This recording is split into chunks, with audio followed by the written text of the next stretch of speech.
Stealth is over for Lockheed Martin, he has to say. Couldn't be any more right. In the 12-day war, we got the experience to upgrade toward new generation air defense systems. The interviewer says, tell us about that night at 2 a.m. when you hit the F-35. Sighting was confirmed. He says, we had it fully tracked. We had a perfect firing position. We've learned to say, God willing, certainly, because what we do, God does. When we fire, God fires. When we saw it hit, the pride of the men at impact when the aircraft was struck was indescribable, he says. Trump is apparently very upset with the situation involving Iran. Axios just reported Trump is fed up with the situation and wants to put an end to it. He doesn't like the idea of Iran controlling the Strait of Hormuz and using it against us. Trump doesn't want to fight anymore, but he will if he feels he has no choice. That was breaking news that just came in moments ago.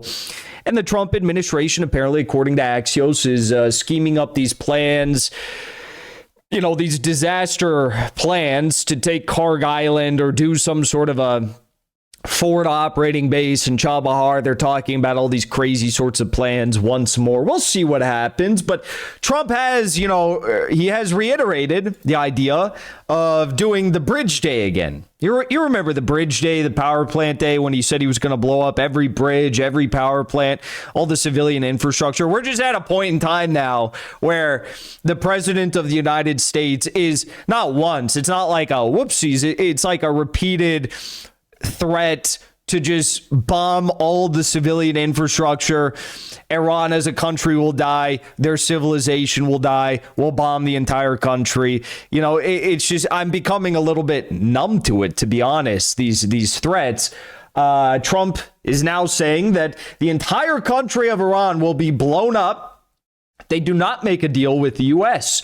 Bridges and power plants will, of course, be targeted according to these new threats. So the Trump administration is in a state of, I guess, public limbo. This is the facade that they're putting out, that, you know, we really want a deal. We really want to make something work in Islamabad. J.D. Vance wants to go. We want this so bad, but the Iranians just won't bend the knee.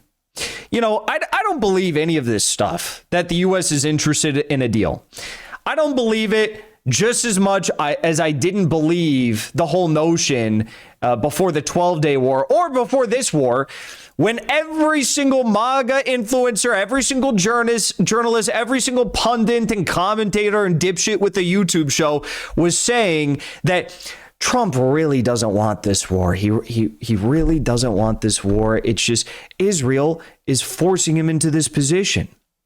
No, I don't believe that. I don't believe that at all.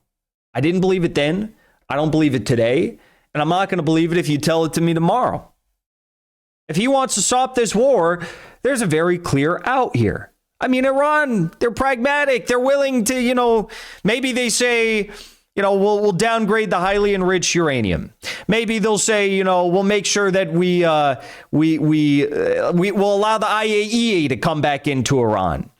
Maybe they'd be willing to say things like, we'll limit our enrichment for everything. You know, we'll limit our enrichment, allowing only for the medical isotopes, right? Civilian applications. I don't know what the deal is here. I don't know what the Iranians are suggesting. Judging from the talks that took place in Islamabad the last time and Oman prior to that, the Iranians were willing to offer far more than what I just said. Far more than what I just said.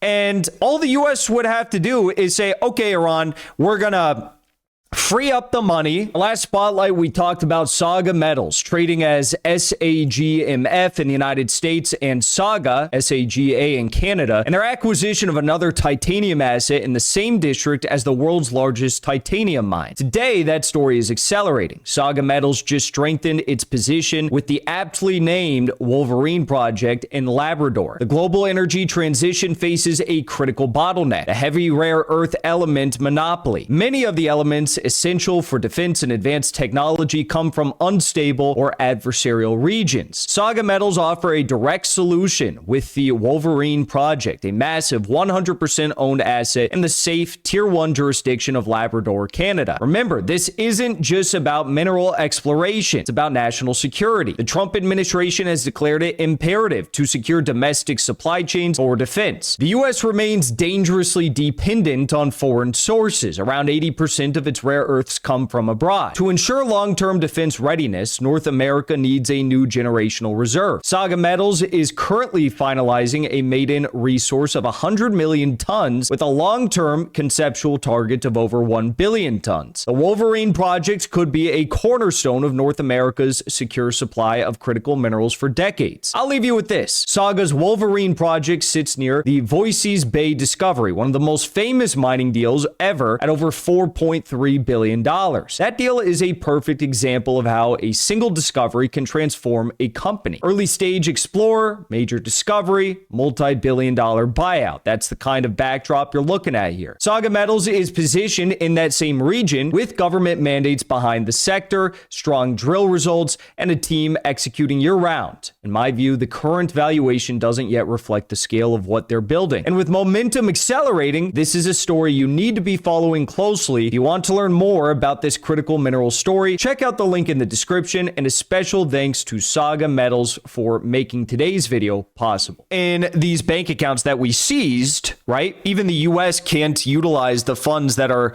in these frozen funds in foreign bank accounts. So the US literally is not even giving money to Iran. They'd just be opening up the coffers back to the Iranians, and it's a negligible amount, given a state of that size and what they would be, the cards that they'd effectively be sacrificing. And they'd say, we'll have like a tiered system of reopening the sanctions and who knows what else, some sort of a regional deal the U.S. would have to agree to. I don't know. It seems like a no-brainer to me. It really does. That's clearly something Trump could take and walk away with and say that's a win. But he's not doing that. And you have to ask the question, why? You have to ask the question, why did he start the first war and the second war if everyone was telling you that Trump really didn't want to start these wars and he's just, being pressured or something, or he's being threatened? How many times do we have to fall? And I'm not saying me because I didn't and many of you didn't, but how many times do people have to fall for the same lies before they understand that, actually, no, the U.S. also wants this war. They have wanted this war for many, many years. And this not only is about Iran, it's not only about wiping out Iran and replacing the leadership, it's also, and even more so, about stopping China, stopping China's rise, stopping the Belt and Road Initiative. It's also about encircling Russia. It's also about causing a new jihadist problem, that would easily flow up into Russia's south. This is well within the aims and goals of the United States and trying to maintain this unipolar world order. And I just hate these people that consistently say, without any sort of reflection, that Trump doesn't want this. How stupid do you have to be? Okay, let's take a listen. I just spoke with President Trump for about 20 minutes, and he told me if Iran does not sign this deal, the whole country is getting blown up. He went on to say that bridges and power plants will be targeted if Iran does not sign this agreement. I just spoke with Okay. Israel is preparing to return to fighting with Iran at any moment. That's from Israeli Channel 12.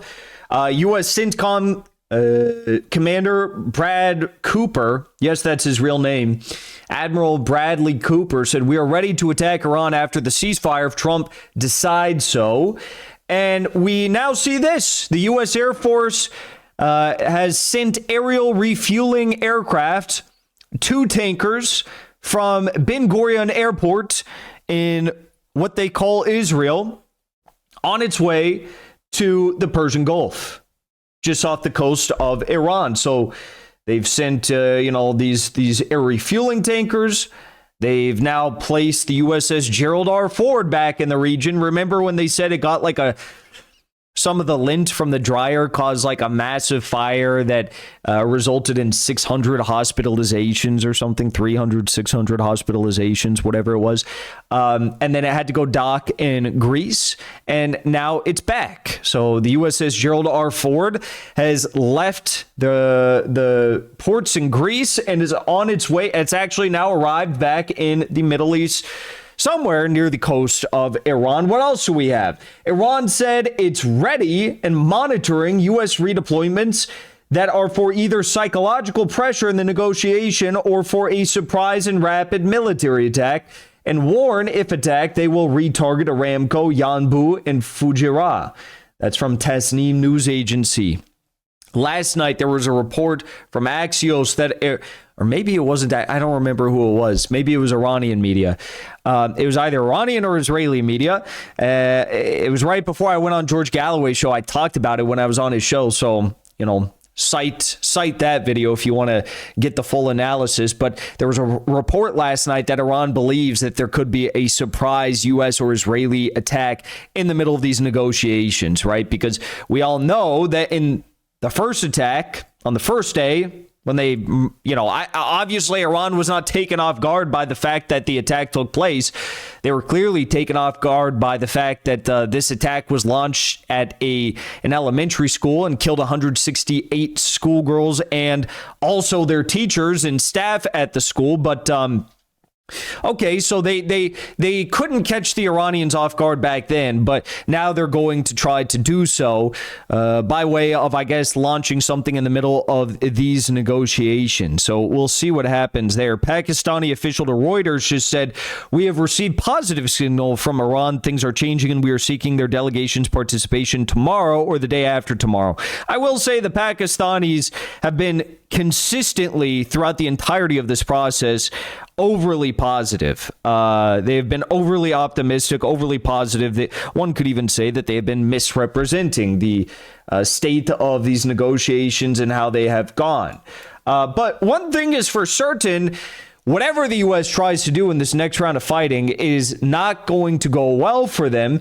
A retired U.S. Army colonel speaking to ABC came out and said that Iran uses infrared systems instead of traditional radar. American fighter jets like the F-35 and F-15 are not designed to face these systems. Iranian airspace is no longer safe for U.S. fighter jets. Take a listen.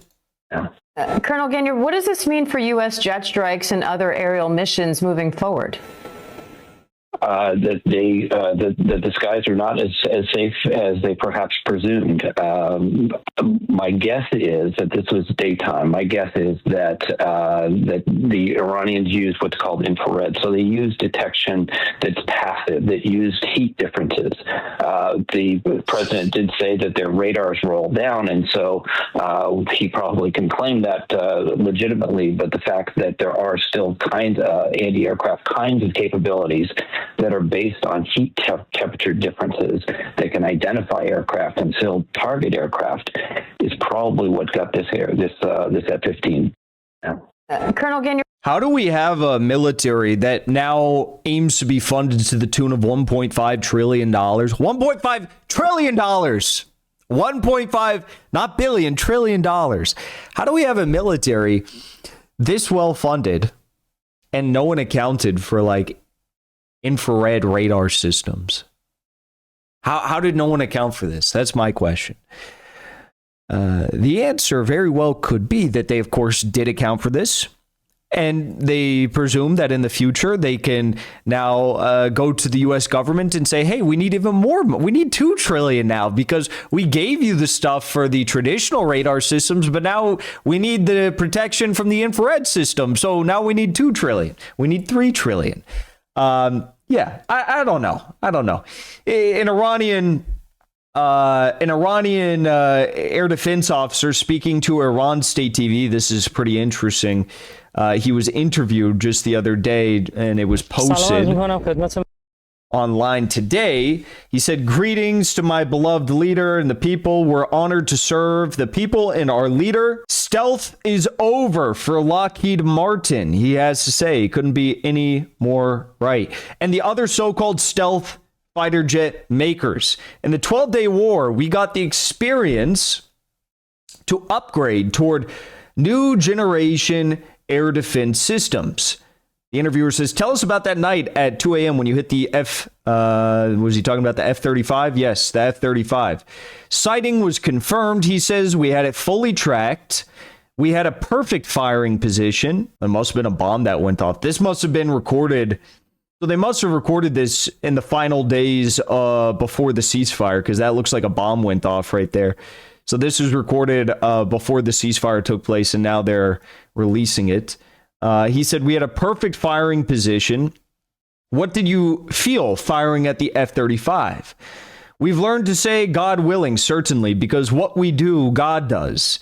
When we fire, God fires. When we saw it hit, how did the ops crew react? The pride of the men at impact when the aircraft was struck was indescribable, he says. You brought Lockheed Martin tech down. That night, the news broke. The company's stock crashed. When the footage dropped, it was wild. Yeah. Oh, I don't know. Well, Trump can try to do whatever he wants to do here. They can go and do some crazy thing like trying to seize Carg Island. I don't think any of this is going to go well for them. I don't think it's going to go, I think this is going to go worse than the first series of this war. I think it's going to go even worse than that. The Iranians have learned. They've taken their time. They've been able to dig up new launchers. They have had a moment to breathe, to assess, to examine mistakes that may have been made. And also, of course, I'm sure they've made extensive plans for every single possibility the U.S. could throw at them, okay? We just had a statement as a last point on the story from a member of Iran's negotiating delegation, a member of parliament, Mahmoud Nabavian, who said, negotiating with the vile American regime under the shadow of threats, attacks, and ceasefire violations is not only meaningless, but also harmful, and it emboldens the enemy to become even more greedy.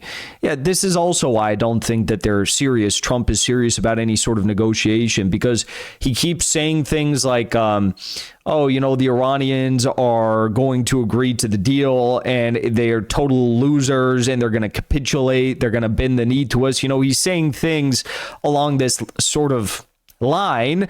And if you want someone to agree in a negotiation, you don't say that. Trump, the king of negotiating, he knows this, He knows this. If you're giving someone an offer, you say, you know what, I'm being very generous with you. I think this is a terrific offer. You're not going to get a better offer anywhere else. You go somewhere else, it's going to go disaster. It's going to be a disaster for you. I'm really, bending over backward here. My people in the back room, my bosses aren't happy about the deal I'm giving you, but, you seem like a nice guy. We want to work together. You say stuff like that. You don't say like, bitch, you're buying this car from me and you're getting absolutely fucked. You are getting so screwed over. You're my bitch. You don't that's what he's doing right now. And this is a nation that literally runs on being honorable, that runs on being having pride in standing up in the face of dishonesty, in the face of evil, in the face of liars, thieves, snakes, whatever it may be. And they're not going to respond well to that. No one would, but especially Iranians. What can I say? They're not serious. They're going back to war.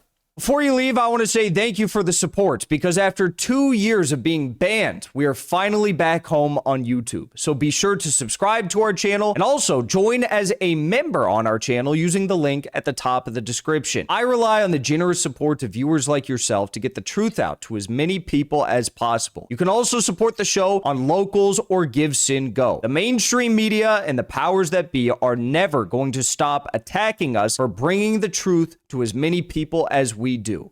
Thank you so much for your support.